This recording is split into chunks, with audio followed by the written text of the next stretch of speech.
What is your worth? 694 million. Made of? Made of I have two homes, one in Nairobi and one in Tharaka Nithi. Then I have landed buildings, about 235 million. My two homes are worth 190 million. And then I also have savings in SACCOs and banks. I also do legal practice, so I have a bit of revenue that I've generated through my law firm, and that is it. And I forgot, Mr. Speaker, when I was filling in, I forgot to add, I have vehicles of about 17 million, which are not part of that report. I apologize. I remembered after I had submitted the questionnaire. With regard to how much money the Deputy President Office has used, again, I am not privy, and I think that is the office that can answer that question. How much funds have we used in the fight against brew? We have not allocated any special budget in the Ministry of Interior in the fight against illicit alcoholic drinks and drugs. That they could not get their passport despite having paid somebody about 20,000 shillings. For a passport, was, I think the normal charge is about 4,000 or 3,000 something. And when I followed up the case, the person who was even paid this bribe was not an officer at the Immigration Department, and it took the intervention of the Director General of Immigration, Ms. Evelyn, to get the DCI to hunt for that person. Somebody extorting Kenyans' money from Eastlands, pretending to be working in Nyayo House. And therefore, the lack of communication aspect in your ministry is what I want you to address. Should you, or if you are approved, what are you going to do to ensure that there is proper communication to the public so that the public are not taken advantage of by criminals out there in Eastlands and elsewhere who are extorting bribes from Kenyans on the pretext that they are working in Nyayo House? And just like Owen Bayer said, you once declared Nyayo House a crime scene. That crime scene now seems to have moved from Nyayo House to the periphery of Nyayo House and other areas. I would want to hear what specific measures you intend to take to make sure there is proper communication. Kenyans know how much they ought to pay and to who, and so that they're not taken advantage of, because you are also aware that has been very rampant. Chairman, thank you. Chairman, I just wanted to ask the CS, this issue of the IDs. Professor, you say the IDs will expire after 10 years. Have you put into consideration the vast areas, people like in North Turkana, how far they travel to get IDs? Because IDs are not like passport, they're essential documents that people must have all the time. After, it will be cumbersome for them to go to those centers to go and get IDs. And secondly, on this unrest, you have seen that, as you have said, the IG resigned. But are you aware, in your absence while you are away, we used to have Baba while you are away, but while you are away, that a new IG was appointed? He's still away, he can't answer. But that, what is your take? That we were told away. 60 years, Mr. Speaker, I'm putting it in a better way. Yes. We were told when somebody reaches 60 years, he should leave the public service. Are you aware that a new IG has been nominated who's 64 years or 63 years, who has retired, who is being recycled? I don't know what extra thing is going to bring. And my last question is on illicit brews. The Interior Ministry has been accused by the Deputy President of sabotaging the war on illicit brews. Is the war on illicit brews only being waged in Mount Kenya? What aspects of this war are being undertaken in the Interior Ministry, and what is being done by the Office of the Deputy President? How much funds have been used in this war in the last 2 years when you were the Interior Ministry, before you were fired?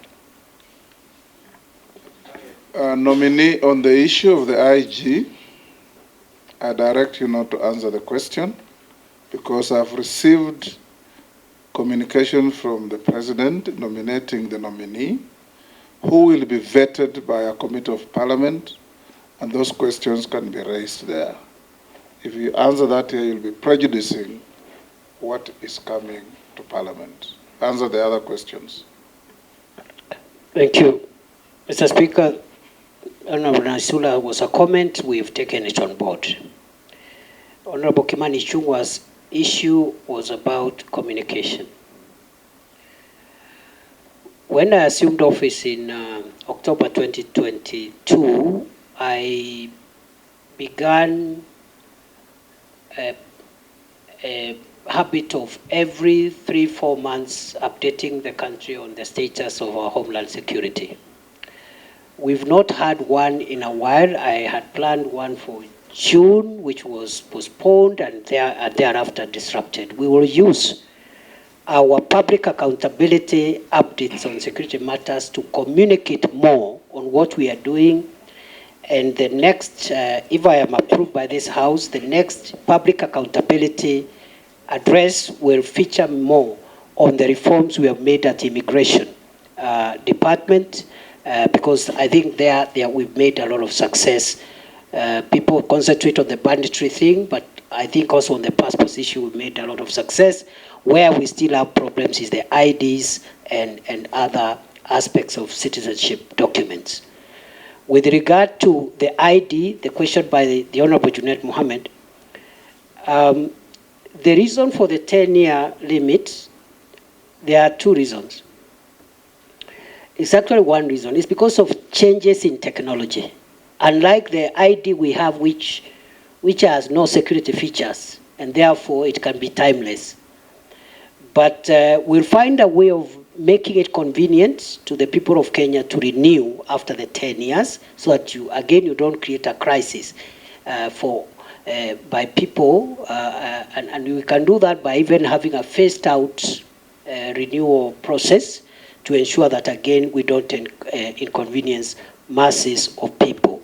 So the problem is technology and the security features in the third generation ID, which is going to be physical, that is the Maisha card. It is going to be also digital, the digital ID. You can have it digitally. So all those are options for the third generation ID, quite sophisticated in tandem with the current trends in security on identity documents. With regard to the issue raised on Bruce, I would be hesitant to respond to the comment associated with the Deputy President for obvious reasons. But I think, to the best of my knowledge, the Minister of Interior was not cited as frustrating the war. If there are specific officers in the ministry, I think that is something that needs to be looked into to make sure that all of us are reading from the same script. The government policy is to make sure that illicit brews, toxic substances and drugs are not provided to our kids, not just in central Kenya, but everywhere in the country. With regard to how much money the Deputy President office has used, again, I am not privy, and I think that is the office that can answer that question. How much funds have we used in the fight against brew? We have not allocated any special budget in the Ministry of Interior in the fight against illicit alcoholic drinks and drugs. We have used our normal budgets, our normal security operations budget, to carry out that program as part of the normal programs. I submit. Professor, I'll ask you one or two questions. The first one is a furtherance on the issue of IDs.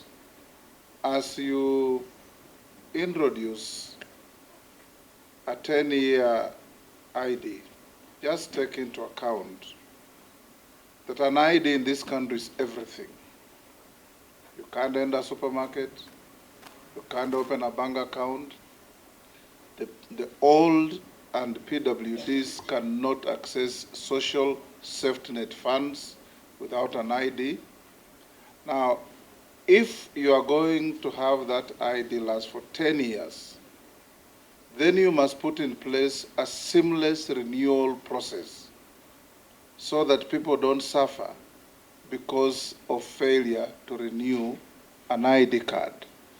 and if you are approved to go back to office, I would want to see that you draft regulations that will guide and manage renewal of IDs and bring to Parliament for approval. The second issue I want to ask you, nobody asked you, prisons fall under your authority if you are approved. What are you doing, or what do you propose to do about prison reforms? I remember when we were senators and we went with you to Kitui, and we found prisoners literally half naked, poorly dressed, and looking like they were very poor hygienic conditions in which they were operating. What are you going to do, if approved, in prison reforms to make prisons more humane? And also, what are you going to do to reverse the continuing stealing and grabbing of public land occupied by prisons in the country, which is going on all over? Thirdly, the new constitution allows Kenyans who had left the country, taken greener pastures, and acquired citizenships of other countries to reacquire Kenyan citizenship on application. That's what the Constitution says. But we get a lot of communication and phone calls from Kenyans out there who are struggling to reclaim their citizenship because they have either British or American or whatever citizenship. What are you doing to simplify? Because the Constitution says you reclaim your citizenship on application. What are you going to do to simplify the process of reclaiming citizenship by Kenyans who lost their citizenship? If you can answer those, then I'll come to other simpler questions to you. Thank you, Mr. Speaker, sir. Mr. Speaker, on the first issue of IDs, I agree with your recommendation and guidance that we should consider seamless transition from after the 10 years to avoid creating a crisis. I believe it will be possible because we had a similar situation with passports when we went into e-passports. So what you do, for example, is to say that the ID that has expired will continue operating until you get a new one, for example, because you cannot be faulted because of a government administrative measure. Number two, we will make sure that we anticipate and put in place a rapid response initiative where you deploy additional facilities, additional service points, additional personnel, even if it's on a temporary basis, at a time when many of these IDs will be expiring. But by and large, the old ID, the expired ID should work until when the state gives you a new one, because it's simply for technology purposes, safety features. It is not that we will give again another ID. It might even be the same, depending on whether or not we will consider that ID as being secure, a secure document by that time. With regard to regulations as guided, we will prioritize that, Mr. Speaker. With regard to Kenya prisons, we have part of the Maraga Task Force report. We have a number of recommendations on modernizing and reforming the prisons, which we are taking up. I have prepared a CAP memo, which had not been submitted to Cabinet, but I'm sure if I'm reappointed, that will be a priority. And the areas of reform include making the prison enterprises more productive by investing in better technology in their workshops to make sure they produce more competitive goods which are affordable. Number two, welfare issues. In fact, these seats you see here were made by prisons. Absolutely. So if they are empowered, because that is labor and skill is available, if they are given better equipment and for carpentry, for masonry and other skills in the prisons, we are going to have better output and generate more revenue and avoid the prisons relying on S-check all the time in these times of constrained budget. We also want to make sure that we improve on welfare issues, including the terms and conditions of service of prison wardens. It's part of the Maraga Task Force recommendation in consultation with the SRC.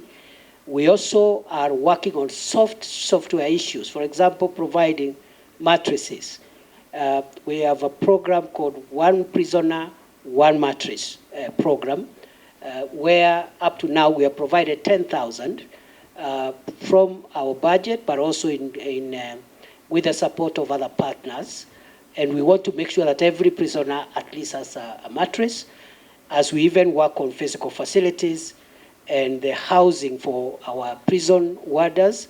We want to construct 28,000, and we have already, I think, I don't have the figures right now, but I think we've done nearly 500 in different prison facilities. We want to do 28,000, which should almost meet the entire demand, because that is almost the population of our prison personnel complement. Other than that, the prison land, there are certain serious encroachments on prison land. The most notorious one is the Kitale prison land, where out of the 3,000 acres, only less than 300 are available. The rest have been grabbed by powerful and former senior people in various administrations and their friends. We will have to recover it. We have engaged the National Land Commission and other stakeholders. We will recover the land. Number two, we have provided as a policy that every prison land must have a title deed. Many of our prison lands are not titled, so we are working with our partners. We've been working with our partners and reforms in the processing of citizenship applications by foreign nationals who want to be Kenyans, but also by Kenyans who had lost their nationality before the 2010 Constitution and are now entitled to reapply. When I came to office, there were 2,700 pending applications. I cleared the backlog within 30 days. Right now, we are receiving applications on a rolling basis. I had directed the directorate to ensure that from the time of application to the time the minister signs off that application for regaining citizenship, it should not be more than 21 days. And I think that is work in progress. Lastly, how do we simplify? We will reduce the paperwork. There is a bit of paperwork in that directorate, and we want to reduce it and go digital and make sure that we even bring the timelines from 21 days to 7 days to possibly 3 days on application. I thank you, Mr. Speaker. Lastly, nominee, do you hold any leadership position in any political party? No. Have you ever been adversely mentioned in any integrity-related reports? No. On investigations? Do you hold citizenship of any other country? No. What is your worth? 694 million. Made of? Made of I have 2 homes, one in Nairobi and one in Tharaka Nithi. Then I have landed buildings, about 235 million. My 2 homes are worth 190 million. And then I also have savings in SACCOs and banks. I also do legal practice, so I have a bit of revenue that I've generated through my law firm, and that is it.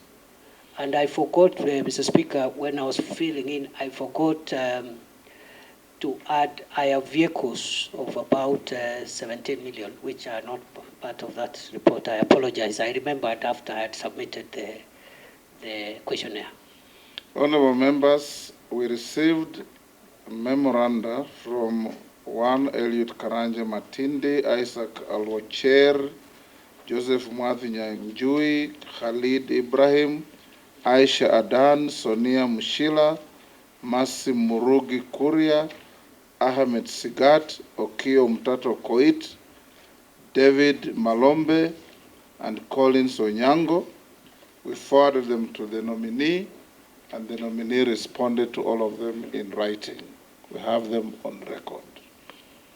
Professor, we allocated 2 hours. We've done with you 2 hours and 10 minutes. We want to inform you that this brings to an end our interaction with you. The clerk has checked all your documents against what you submitted have been found to be correct and in order. And unless you are lawfully held, you are now released to go to your other businesses. Members, I'll give you a 10-minute health break.